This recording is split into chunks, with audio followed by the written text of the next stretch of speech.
Ma mission TV, le miroir du monde. Si tant que vous bandelier, phénomène a dit sur le moi français moi bimaï vous sentez guerre. Va péter en abandon le bas, moi français moi bimaï vous sentez guerre. Donc si on va mon pas ça les RT, c'est bon le bas monter. Parce que ça a été. Et là on a honte faut la salade qui a été. Comme on est dans au son ma cam. Attends on a été, elle est comme ça moi. C'est la vérité. Bon on a raison aussi. Si on a gaspillé les comédies, on a bombe. Donc, comédie, on peut se sauver. Donc, quel bombe, on passe dans le lobby. Maintenant, il y a ça, la vie non émise.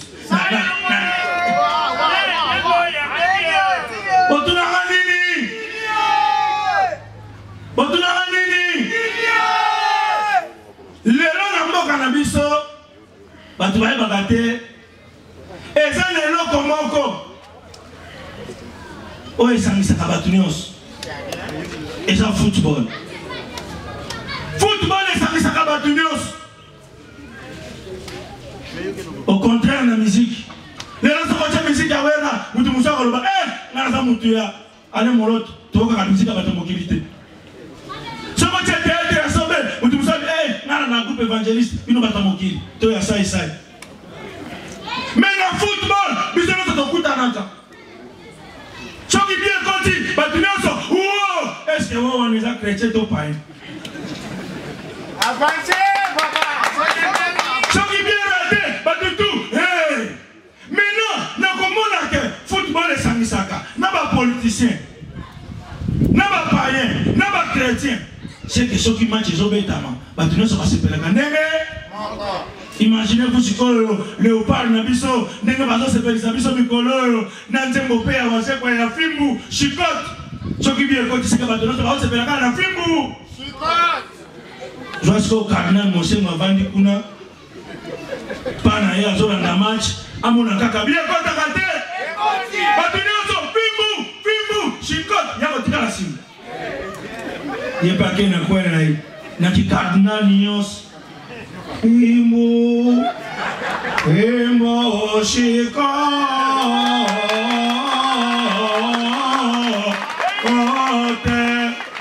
Yachipé avant Koufatika Biso, c'est que ceux qui viennent côté Kaneko se fait la paix quand on a fait. Imaginez-vous ce qu'on vient côté, Yachikazo se fait la fimbu Chicote. Regardez Titiba Toutou, Fimbu, Chicote. Il y a quelqu'un coin, toujours opposant même dans le football. Fais-moi.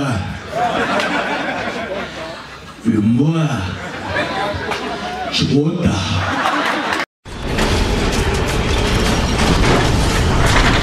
Ma mission TV, le miroir du monde.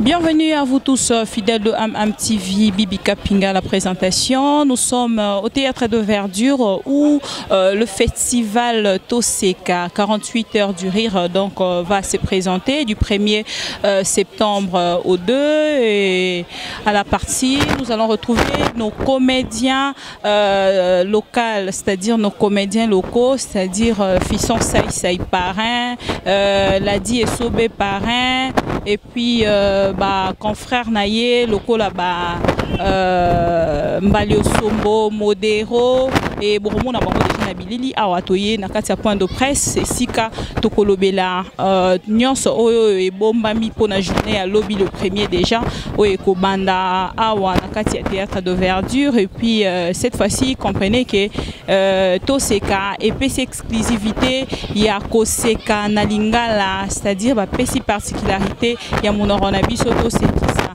pour que Batunion va comprendre, Batunion va s'épeler n'engé moko n'engé ezalaka par rapport à avant ezalaki beaucoup plus na français. Cette fois-ci cette exclusivité dans mon biso lingala donc c'est ça. Alors comme nous sommes au point de presse, je vais vous laisser suivre d'abord l'interview, l'objectivité des artistes musiciens au Nyon Sobaye qui ont participé à et ngala pour informer bino ndenge na bino toujours qui nazalaka na communauté nazalaka partout place téléphone et sur bengi na sala oyo na pour présenter bino suivant ce point de presse avec les artistes de questions au Bibi Kapinga a posé et on va se retrouver tout juste après pour la suite.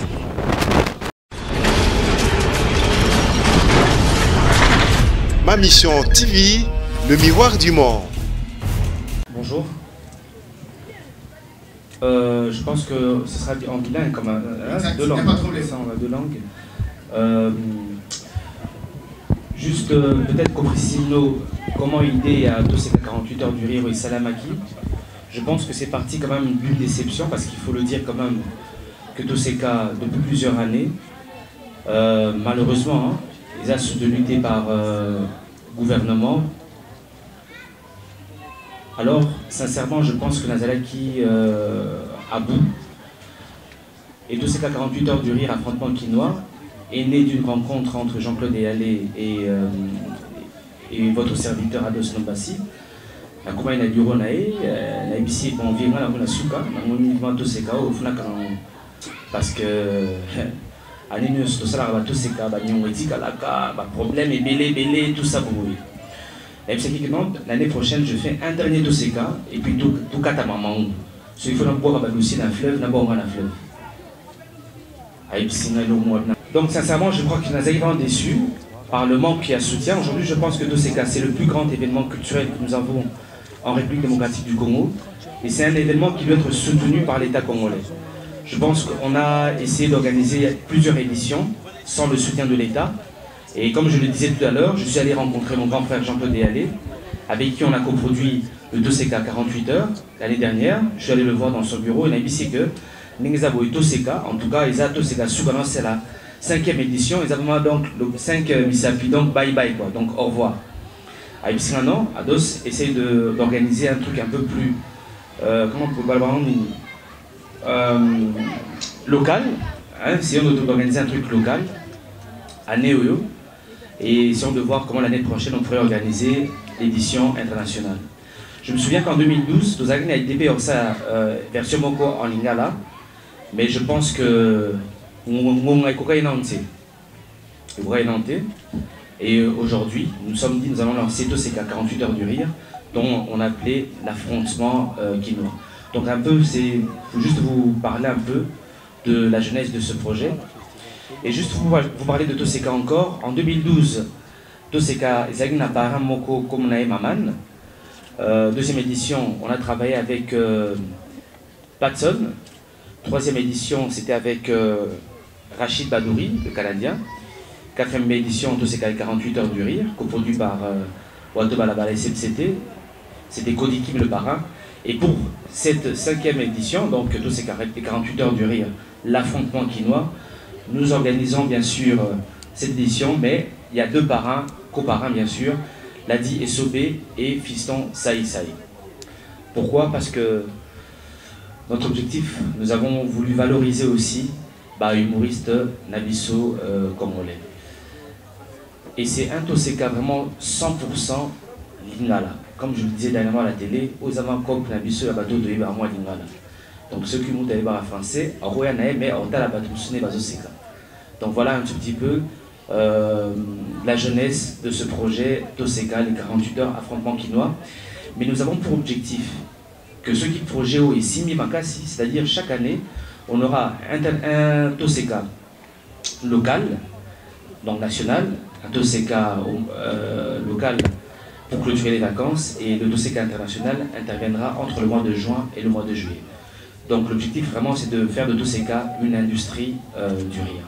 Voilà, donc je vais passer la parole à mon grand frère Jean-Claude Eyalé pour un mot. Bonjour à tous.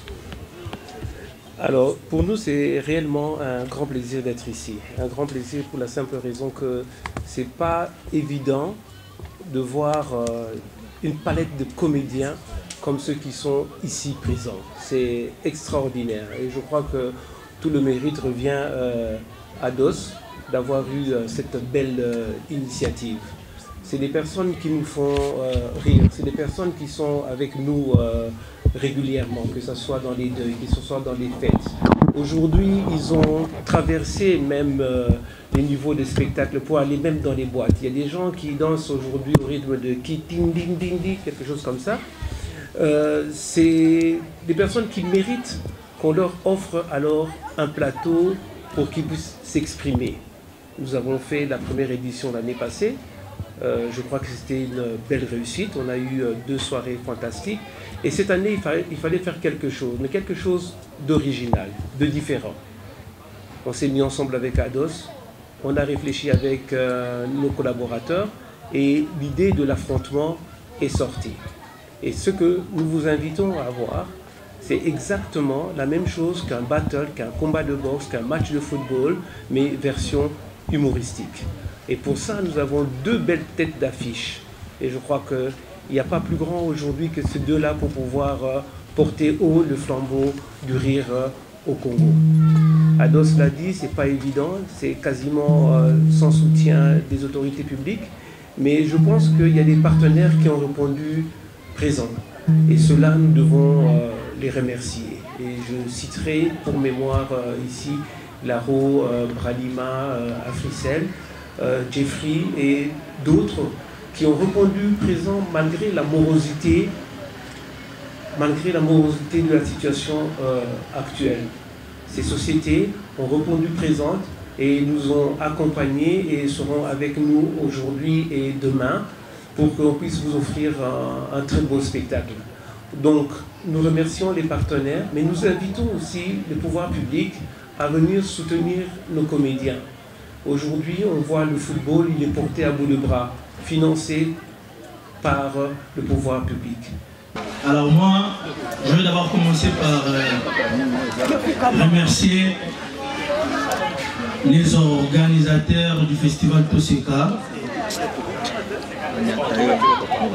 dont je peux citer les noms, à l'occurrence de monsieur Ado Ndombasi, ainsi de suite mon vieux Jean-Claude Yalé et tout le monde. Monsieur Ado Ndombasi, encore pour une fois merci pour avoir essuyé les larmes des amoureux de la comédie congolaise. Vraiment, bato belé babane ko kanisa neti to ce que aussi là, mais grâce il y a un support na yo o ezali bande ko CMCT na bande ko mususu. Voilà encore pour une fois édition Toseka affrontement Kino. Si vous pouvez applaudir très très fort.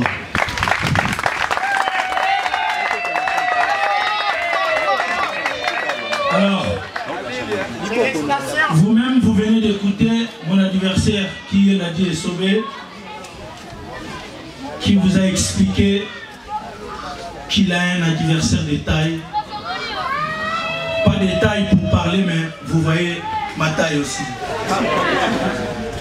Alors, quand l'adversaire vous explique déjà qu'il a en face de lui quelqu'un qui ne peut pas sous-estimer, donc à son niveau on a déjà moto et ça de alors ce qui a sous-estimé ce qui a sous-estimé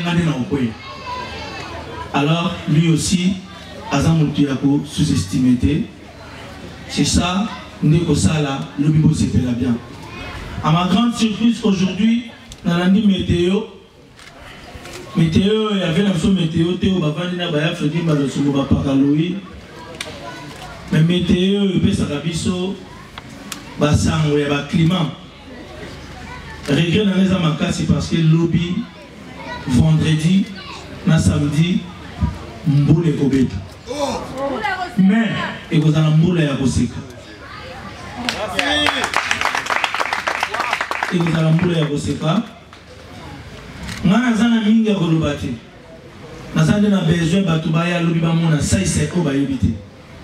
je crois que le festival Toseka Oyo, c'est un festival Toseka local.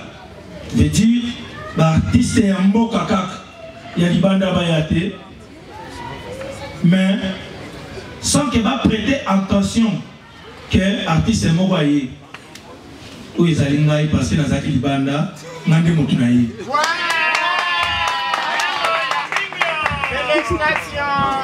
Alors, Alors, en force de forcer la force, on risque de déforcer la force qui était déjà forcée. Je crois que l'adversaire va forcer ma camomobe, nazo bang la banque va déforcer la force, sinon aussi va forcer la répétition. C'est la vernie. Je vous invite demain, vendredi 1er septembre et samedi 2 septembre, Boya et Belé. Moi, Nazobeng Sabatouba Kotala Kaka qui est intellectualisme et la kacha comédie. Et je vous assure que vous allez rigoler en mouvement rectiligne uniformément accéléré. C'est la vernie, papa. Alors, on a passé sous merci à l'organisateur pour nous comprendre Sai dans la die Sobe, les lots, tout ça pour la parents. Mais nous aussi on a bande de cognon sur Oyo, toujours travailler dans Bango. Tout ça va professeur théâtre pour la Kisabango théâtre. Mais tout ça va ninga toujours opportunité aux parents.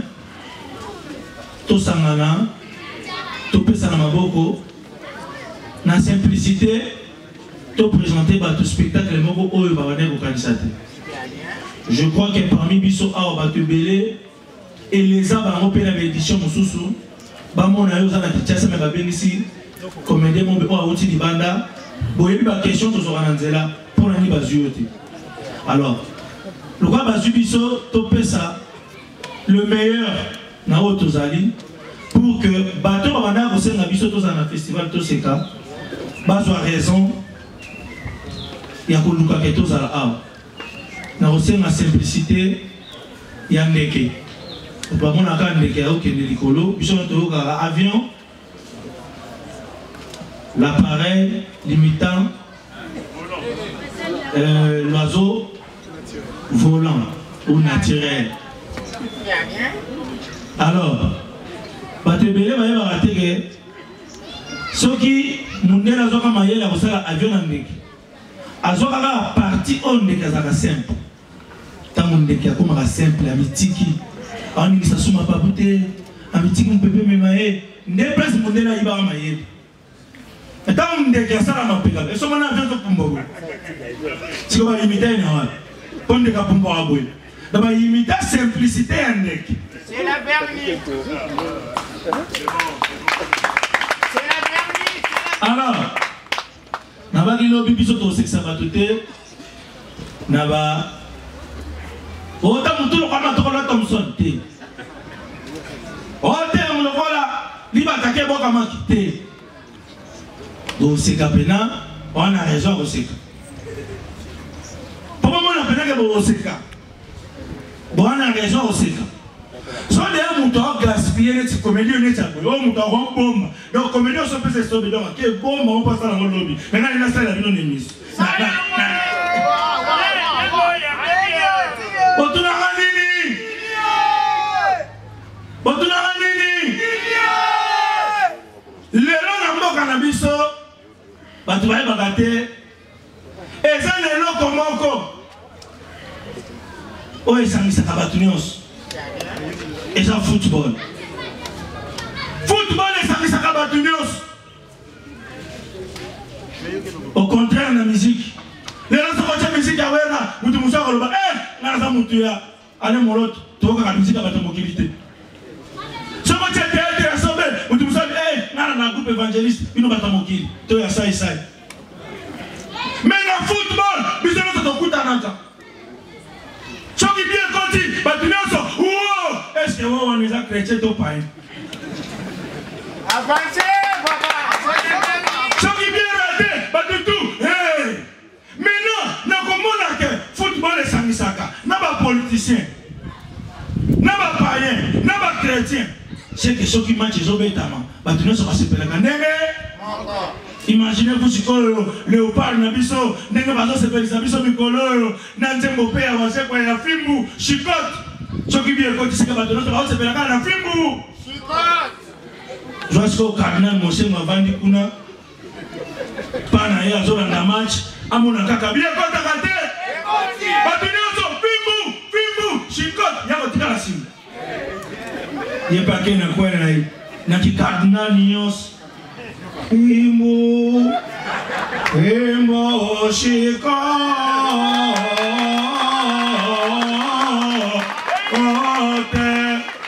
Yachichipe Avakufatika biso. C'est que ceux qui viennent côté Kaneko se fait la paix quand on a Fimbu. Imaginez Bouchko bien côté, Yatichazo se fait la Fimbu Chikot. Regarde Titi Batutu, Fimbu Chikot. Voilà, il y a quelqu'un coin, toujours opposant même dans le football. Fimbu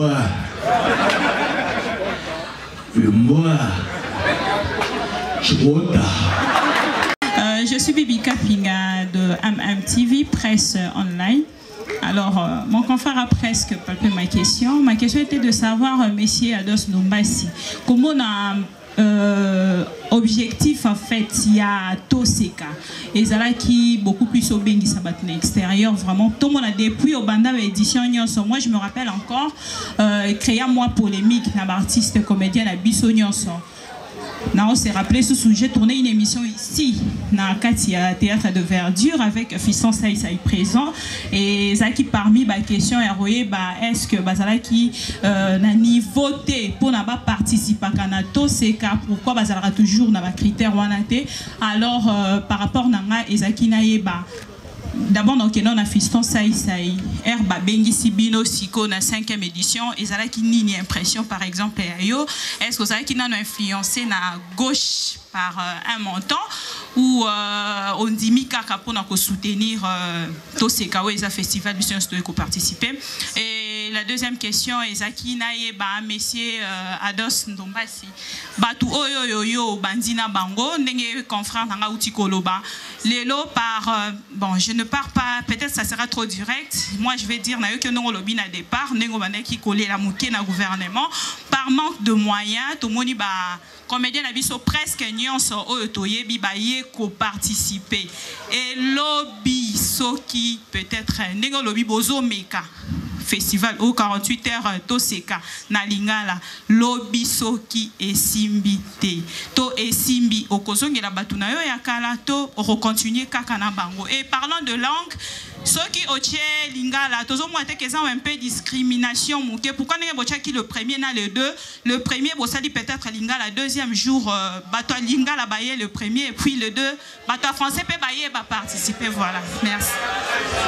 Vous voyez, à chaque édition, il y a festival Toseka, il y a toujours des Congolais qui participent. Chaque édition. N'oubliez pas que Baroque Bodo Lelo, Azana Parlement du Rire, ils ont grâce à festival Toseka. Donc, avec Kutana Maman Awa, Togo Sanangote, Batou Mao pareil. Si aujourd'hui, Bazo voyager, Bazo qui est dans le Parlement du Rire, c'est parce que nous les avons fait rencontrer avec Maman ici. Donc, je pense que je l'avais déjà dit. L'idéal était que non, ceux de Salito Sekao, Tobois qui s'abat, non, c'est pas ça l'objectif. L'objectif est d'organiser maintenant chaque année 2 Toseka. Un Toseka international et un Toseka national. Pour expliquer mieux que Tonitos a réellement une industrie à rire. Et on ne va pas travailler que sur le Toseka international et national.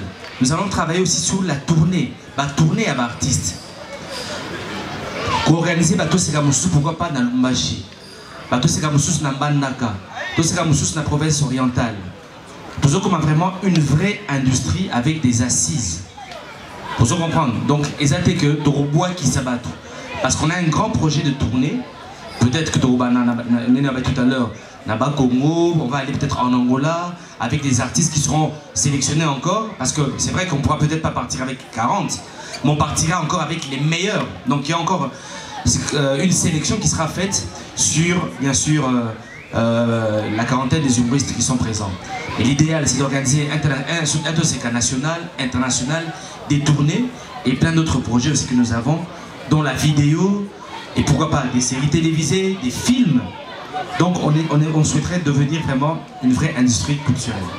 C'est évident qu'avec le soutien des pouvoirs publics, on pourra aller beaucoup plus loin et beaucoup plus vite. Ça, c'est évident. Ok? Mais l'esprit Toseka va demeurer. L'esprit Toseka, c'est quoi? C'est les deux versions. Version locale et version internationale. Quant à la version locale, quand on dit Lingala, moi je peux dire Lingala, ça veut dire les langues nationales. Aujourd'hui, si demain il y a un talent qui s'exprime en Swahili, en tout cas, ce talent sera avec nous. S'il y a un talent qui s'exprime en Kikongo, la même chose. En Chiluba, la même chose. Donc il n'y aura pas, madame, de discrimination en ce qui concerne Toseka. La seule discrimination possible, c'est le talent. Donc on est d'accord par rapport à ça. Juste pour une petite précision en ce qui concerne le genre, quand on parle de Mario Sombo, on dit ça prête à confusion. Il n'y a pas de confusion possible. Sur scène, c'est une dame. Si vous regardez Canal+, pour ceux qui regardent Catherine et Liliane, est-ce que vous savez que ce sont deux hommes? C'est deux hommes. Ok? Et quand ils sont sur scène, ce n'est pas deux hommes que nous voyons, c'est deux dames que nous voyons. Donc là, il n'y a pas de confusion possible. Sur scène, Mario Sombo, c'est bel et bien une dame. Avant tout ça, il y a un hôtel au salon. Hein? Donc, il y a Bédi et les Bazali. Tout va na bango, tout ça qui sababou. Bados, coach Nabiso, Véchaka Chipamba Bazali. Opesa ba maile tout ça là on pona ba humoriste nyoso bozali awa. Bon, ils ont un appel à ba humoriste. Faut poser toujours en forme. Et là monga na ko loba tozolo baka ke ados ndenga zabuye azongeli biso pour tant mususu ils a problème il y a fond bani tout ça. Bon, alors artiste et c'est na yo pe ozala toujours en forme pour tour édition mususu koya ozala pe sélectionner. Alors, ceux arrivés aux informés, au lieu de casser au Katani, au risque que nous ayons mananzela que babouak siyo. Babouak siyo, mais babouak siyo parce que aux informés. Voilà, donc, na répondre à la question à monsieur Alagi pour la label, tout ça là. Merci beaucoup. Non, ce qui pour l'impression, c'est la première fois que tu participé à festival Toseka. Si j'ai une bonne mémoire, je crois que c'est ma 3e fois de participer au festival Toseka. Donc, mais c'est peut-être la première fois que Nazala parrain, tous à la parrain, un phénomène l'a dit, et le roi du rire. Donc, ils ont bien, ils ont joie. Il y a posé la paix parrain, l'élo. Il y a un moment où il y a une réunion, tout ça, il y a une coulisse, il y a une coulisse, il y a une l'élo. Bavandi en face de biso, en l'occurrence de Yamba le Sombo, Météo, et na collègue na biso, vie de loin, Bakaloui, Maman Kalunga. Et maman na biso mangala mabe na modéro tout le monde na bisaki bango lelo bango baza lokola ba professeur o ba pesaki cours biso lelo tozo sala sikoyo tozo présenter bango mayele oyo toyokolaki ensemble mais toza mayele koleka bango te mais lelo peut-être eza journée na biso ya ya kolakisa mayele wana lobi pe bakubengisa bandeko mususu bazala pe ba parrain po bango pe balakisa o bayebaki na nzela baninga mususu. Alors pour un problème il y a langue na si tant bandeko lobani bandeli ata phénomène la die so bandeko lobana moi français moi bimai bu santaki erreur ba peta na bandeko loba moi français moi bimai bu santaki erreur donc so so ba munoko ba pa ça erreur te c'est bon le bamoté parce que ça a été et là on a été faut la salade qui a été comme on est dans au sombre macam attends on a été elle a comme ça moi c'est la vérité artiste a un problème il y a langue moi ce qui n'a pas corrigé le mot oh bah toi il va rater artiste a un problème il y a langue mais artiste a un problème il y a technique aujourd'hui biso na Congo tous on a un problème à langue mais tous on a un problème technique. Pourquoi problème il y a technique? Et Sobé, pour s'inspirer bien, ça c'est pour s'inspirer bien, à s'inspirer à Lingala. Au Canisa, on a Lingala, au Bandobon, on a français, pour servir à un bateau. On a retard au pèse et l'on va faire le salaire. Mais, artiste, ça a un problème technique. Le problème technique est le bani. Ça la film na yo, ça la comédie na yo, na langue il y a inspiration na yo. Bon, éthiquement technique, il va s'en charger, il va s'en en charger. C'est-à-dire, tu as un mot, quand tu sais on a studio, luki bato ba yebi koloba makambo yo ba kina anglais, ba lobby ango et comme en anglais et leki na bato anglais. Yango mwana ba film nigérien ba tumususu ba seka, ah c'est fait na film ndeka longa lobaka na rediffusion. Makambo si mutu aloba ki c'est leki, yo zelina na interprète ayebiso ango si mo sepeli. Vraiment Moutalobi, what switch tala maman balinga boma ah et si balinga boma c'est les gars. Donc moi je crois que édition tout ce cas oyo ngana sobenga mo édition moko quelquefois le malheur est bon. Gouvernement et salarié bien. Ba pesa ba on bon moté. Ko ba quoi na biso to la sabaon que so ba pesa bino bongo. On a beau gaspiller mon abatalibanda, mais le roi va passer mille notes. Bon mon amusalo biso to sala comme ça, on va passer bongo. Banda ah. Merci beaucoup. Phénomène l'a dit Sobé. Oyo bakoya lobby ko se faire soigner na festival tout ce cas affrontement quinois. Vraiment merci pena bandeko nyonso oyo bandimi toko misalikambo tina suka affrontement wana bozoyoka eza affrontement ya bitumbate peut-être ena batebele ba mesala komona saisa na bolingo na esobe bazobanga peut-être baya komona bango lobby ya kobebana affrontement wana eza affrontement te ya manjoto ya kofingana mais eza affrontement moko beaucoup plus artistique et ça affrontement sur le plan culturel. Donc Batubaya Gotala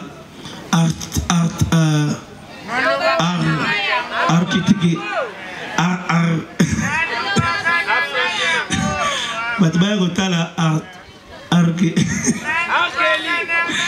Batubaya Gotala lobby de Saïsaï na Esobe Bago Sepel Sabango à travers ndambo tozanango to partager na baninga et puis baya kotala pe bandeko na biso ba star minene pe ndenge pe biso to vandawa o ba représenter bango pe ba scénario na bango donc batu baya ebele merci na Ados Ndombasi merci na vieux Jean-Claude Yale merci na ba organisateur nyonso ya festival Toseka il y a 5e édition oyo. Et puis, merci à l'artiste Nyonso Bazalia. Vraiment, nous avons que lobby, tout la qui s'abat au bazar pour s'attendre à un vraiment, Batubaya est belé, Baya est belé lobby, Bakosa la déchuté, Baya Bamona, Fesse, Kitindindi, Na Fesse Kindobika, Ndenge, Makambogolek. Nasi, Pepe Kaleta Mayimbaka, Pape Sanga Kombo Yama Pasi, Imponamona Kande Pasi. Azaki libo mate. Alors, ba kombo peut topesa ba fesse na biso. Oyo kana kindo, e ba na kindo. Bika pesa na carte. Donc lobby titindindi na kindo bika e ozala pona bino kisi ya Bobika. Vraiment ba bonne chance na ba artiste nyonso ba alea. Penabato Bagoya Baseka Samba Pambola Binoso amen. Merci beaucoup. Merci Mingi. Tobanda ki loko yo. Les soldats qui loko la liseki. Merci koyo. Vraiment et pour mi réalité. Makansa bato seka eleka mais buzz eza na 5e édition oyo même ngamona na mona ya ngoti. Donc, tu participes à l'édition Moussoussou, Maria Tchakou Ayebi, dans l'édition Moussoussou, tu participes à comme moi aussi, c'est la 3e fois na participé à l'édition Toseka. Mais il y a boyé nano na monati. Nano na monati. Alors, l'obito kuta na biso nyonso, bandeko na biso bakinois, bakinoise, tokutana boya boseka. Alors, l'on a nazo sabino so boyebi mutu moko boye na quartier sekarate ataza ndeko noté. Coopérer na bato famille na ye. Futa tambongo mais yaka na yako zwa délivrance ezaka na église té. Bandeko, délivrance ko kangola milimo ezaka na église té. Comédien akangola ka milimo boya na bango to ko délivrer bango. O ebinde ko naza na esprit ya 111. Banzela moko misato bimaka bato na mbunzo bato yebi yango. Boya na yeto ko délivrer milimo wana. Donc akoseka soka sekarate. Donc ba comprimé to ya na mona basaki na biso ya sekadol pona ko pesa na bato ba mela ba koma ko seka. Donc so ya bi vase tambola na ngopo ko seka msusu na place okenda ko seki kia ko kendo luka place kaka vase ya utiki yango ya uza les. Donc mingi ya kolubeza te boya FC Kitindindi na ndenge ba préparer misala na bango ekoleka malamu nazo pesa pe chance na FC Kindubika. Alors, nous surtout Eleka Malamu. Merci beaucoup. Merci beaucoup. Alors, on va finir avec les organisateurs. Le message que vous lancez à la population. Quelle est la particularité qui garde cette édition? Je pense que tout le monde a vu la campagne que nous avons menée, la campagne de communication, basée sur une thématique très particulière, c'est affrontement. L'affrontement quinois. Donc cette édition sera caractérisée par un battle, par un combat entre deux équipes menées par deux parrains qui sont Fiston Saïsaï et Ladi Essobé. C'est ça la particularité. Et le message c'est très simple, venez rire à Toseka. Toseka c'est le rendez-vous du rire. Tout a été mis en place pour qu'on ait 2 soirées fantastiques. Venez, vous ne serez pas déçus. Alors, Monsieur Ados, pourquoi le choix de ces 2 partenaires, Essobé et Saïsaï? De ces 2 parrains, vous voulez dire parce que je pense que ce sont les meilleurs humoristes aujourd'hui, ce sont des stars quand même, hein, il faut se le dire. Et je pense que l'objectif aussi, c'est de pousser nos humoristes congolais à travailler. Nous avons pour objectif de pousser les humoristes, de pousser les artistes à bosser, à travailler. Et je pense qu'aujourd'hui, Saïsaï et Sobé représentent l'humour congolais. Donc voilà, c'est pour ça que nous avons fait le choix. Et je pense qu'aujourd'hui aussi, ils ont eu à participer à plusieurs éditions du Festival Toseka. Ils ont eu à comprendre ce qu'est être un parrain pour un grand rendez-vous qui est le festival Toseka. Donc voilà, donc je souhaite que du bonheur à ces 2 grands humoristes congolais. Merci. Le choix des langues aussi, on pose mon cher. Voilà. Fiston Saïsaï, pour cette édition, là au niveau je ne peux pas dévoiler, c'est d'ailleurs mon lobby au Bombidon. Il faut battre. C'est pourquoi j'invite tout le monde donc demain c'est déjà vendredi 1er septembre et puis après-demain c'est samedi 2 septembre Batubaya attend Bamona Ndengeni Saïsaï en mouvement rectiligne uniformément accéléré. Donc veut dire au banner Koseka, Ozo Seka, Ozo continuer Koseka. Si on s'équipe, on s'équipe natina. Et puis lelo, il y a une comédie mususu muta seki et puis à regretter. Ah, parce que na seki na rapport muta za pembe na seki. Mais ça ba comédie mususu, eza otobengara oche eloko moko na kati ya mutu ya garantie. Donc ba comédie ko sala malobi, eza ba comédie moko be donc bato baso ba ko télécharger na ba cerveau na bango koseka.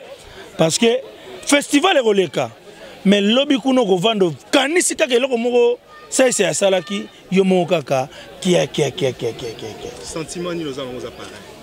Sentiment o nazala ngoya ko zala parrain et ngelo baké lelo naba festival précédent o to participaki to zalaki discipliné peut to lakisaki de quoi to zalaki capable voilà. Raison pour laquelle les lots batike libiso peto parrainé édition oyo.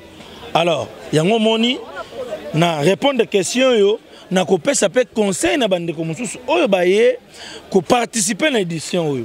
bazala toujours discipliné, bala qui sa savoir faire na bango pour que lobby bango pe bazwa opportunité wana ya ko parrainer ba édition mususu oyo koya lobby ekoya kuna. Merci. Monsieur Ladier Sobé, parrain de cette édition.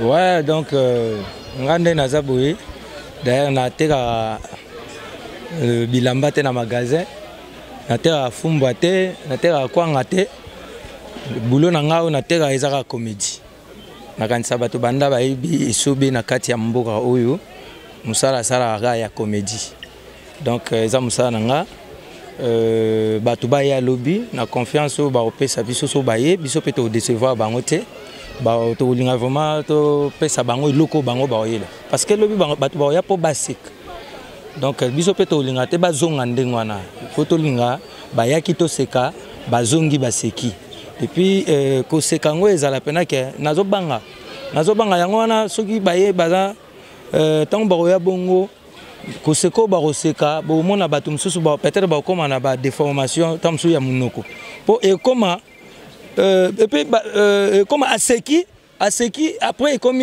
accueilli à raisonner aseki susu a komi akanisi aseki na olinga te ke bato eza ndengwana te ya on appelle ça bato conseil avant donc boya to seki esukeli awa bozongi lokola rentrée scolaire ezali to préparer pour na bana bozu pena temps et comme te vu na bino boko biseka seka elonga na banga yango wana pour ndenge to sexela bato lobby en tout cas biso mo to banda ba répétition to sali déjà répétition moko boya suka kota la ndenge événement ezala donc biso mo de asi to kota to seka to ebi de ndenge ezala. Alors une dernière question. Les lobes poni binomoko sikoboz à la parrain. Souvent, bazouara batali banda. Qu'est-ce que ça vous fait que binomoko boz à la parrain yamakamuna bino ba comédien? Donc, ça, tant ça, ça les logos, ça l'on bien. Ça l'on bien parce que les logos boté là, lobby tam susu, ou yébité. Biso tant to participer à une édition mususu ya to seka awa. Donc to yébagité que ndenge to sa musala to yika to sekisi. Mais tu es bien que bah opé sa biso peta mususu le lo confiance wana to ba ko parrainer et en plus ba pesi biso yango to sala ngo bien donc na to comme so te résultat tam so ba diplôme na biso to ozo yango soki maramuto ici. Merci beaucoup. Et voilà, chers amis téléspectateurs de AM TV, Nengenebsaki Bino qui Bolandi Bino son interview ya artiste musique, artiste comédien na biso, Nengeni ni ba intervenir et puis nalingi na présenter Bino en fait salle oyo et zarana kasa Kinshasa ba te belé ba éviter théâtre de verdure et awande et sika maramango et lali awande sika maramango ko s'est passé. Merci beaucoup à messieurs Ados Ndombasi Wato Balaba là vraiment pour une initiative oyo depuis ya nango ti lelo oh là là mon pays vraiment sans soutien et bisonnior sotozo senga na gouvernement vraiment a meka ko porter soutien pour que culture na biso et là la TP zonga liso simate bien sûr que wanto balabal avec messieurs Ados Ndombasi ba pesi initiative mais biso sto telemi pour na soutenir et batunia sopé ba telema pour na soutenir surtout gouvernement. Voilà, merci encore na monsieur Jean-Claude et elle il fait partie de parrain principal en fait il y a événement oyo Toseka, 48 heures du rire. Merci beaucoup à vous tous. Vous allez kebele Yarolana Biso, Bibi Kapinga, toujours à la présentation. MTV, continuez de vous abonner à cette chaîne et merci de nous avoir suivis. À la prochaine pour un nouveau numéro et pour une autre actualité. À la prochaine. Bye.